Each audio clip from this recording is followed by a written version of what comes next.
శ్రీరామాయ నమః శ్రీమతే రామానుజాయ నమః. భద్రాచల క్షేత్రంలో రామచంద్రమూర్తి వారి తలంబరాలకు చాలా ప్రత్యేకత ఉన్నది. అయితే నిత్య కళ్యాణంలో ఉపయోగించేటువంటి తలంబరాలు మనకి పసుపు రంగులోనే ఉంటాయి.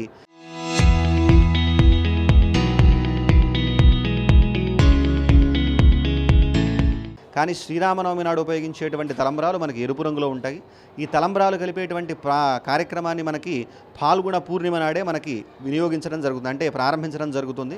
వసంతోత్సవంలో దంచినటువంటి పసుపు కొమ్ముల్లో చేసినటువంటి పసుపుని ఈ కార్యక్రమంలో ఏదైతే అంటే తలంబరాలు కలిగేటువంటి కార్యక్రమాల్లో దాన్ని నిర్వహించడం జరుగుతోంది. దాదాపుగా రామచంద్రమూర్తి తలంబరాలకి చాలా ప్రాశస్త్యం ఉన్నది. మనకి ఒక గొప్ప కవి చెప్పినట్లుగా రామచంద్రమూర్తి ఆనాడు సీతారాముల కళ్యాణంలో ఇద్దరు కూడా తలంబరాలను పోసుకున్నారుట. అలా సందర్భంలో వారు ముత్యాల తలంబరాలు పోసుకున్నారు. అలా ముత్యాల తలంబరాలను పోసుకునేటువంటి సందర్భంలో సీతమ్మ వారి యొక్క చేతిలో ఉన్నటువంటి ముత్యాలు పద్మరాగమణుల్లా భాషించేట అమ్మవారి యొక్క చేతి ఎరుపు రంగును చూసుకొని ఆ తర్వాత రామచంద్రమూర్తి యొక్క శిరస్సు పైన పోసిందిట. రాజులు తలపాగా కట్టుకుంటారు కాబట్టి ఆ తలపాగాలో పడినటువంటి ముత్యాలు ఎలా ఉన్నాయి అంటే కుందప్రసూనాలు, అంటే మల్లెమొగ్గల్లా ఉన్నాయట.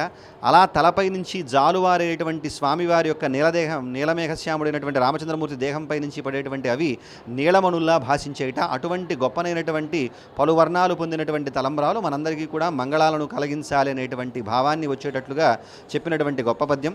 ఈనాటికి కూడా మనకి శుభలేఖలలో కూడా ప్రతి వధూవరులు రాసుకునేటువంటి పద్యం ఆ పద్యం.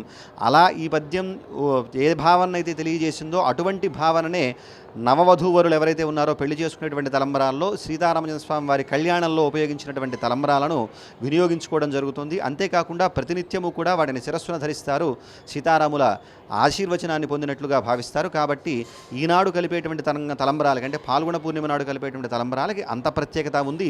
ఇలా కలిపినటువంటి ఈ తలంబరాలను మనకి నవమి నాడు వినియోగించడం జరుగుతుంది. అటువంటి గొప్పతనం ఈ తలంబరాలకు మాత్రం ఉన్నది. వీటికి అక్షంతలు అని పేరు. అక్షత అంటే నాశనము లేనటువంటివి, మంగళాలను ప్రసాదించేటివని అక్షత శబ్దానికి నిర్వచనము. అటువంటి తలంబరాల కార్యక్రమం పాల్గొన పూర్ణిమ నాడు మనకి నిర్వహించడం జరుగుతుంది, కలపడం అనేది. జై శ్రీరామ్. నవమి నాడు కళ్యాణంలో మాత్రమే ఈ గులాబీ రంగులో ఉండేటువంటి తలంబరాలను స్వామివారికి అమ్మవారికి వినియోగిస్తారు.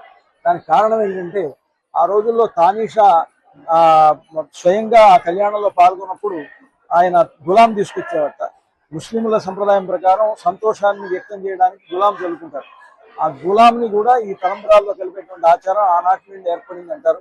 కనుక ఒక శ్రీరామనవమి నాడు జరిగేటువంటి కళ్యాణోత్సవంలోనే ఈ విధంగా గులాబీ రంగులో ఎరుపు రంగులో ఉండేటువంటి తలంబరాలను స్వామివారికి వినియోగిస్తారు.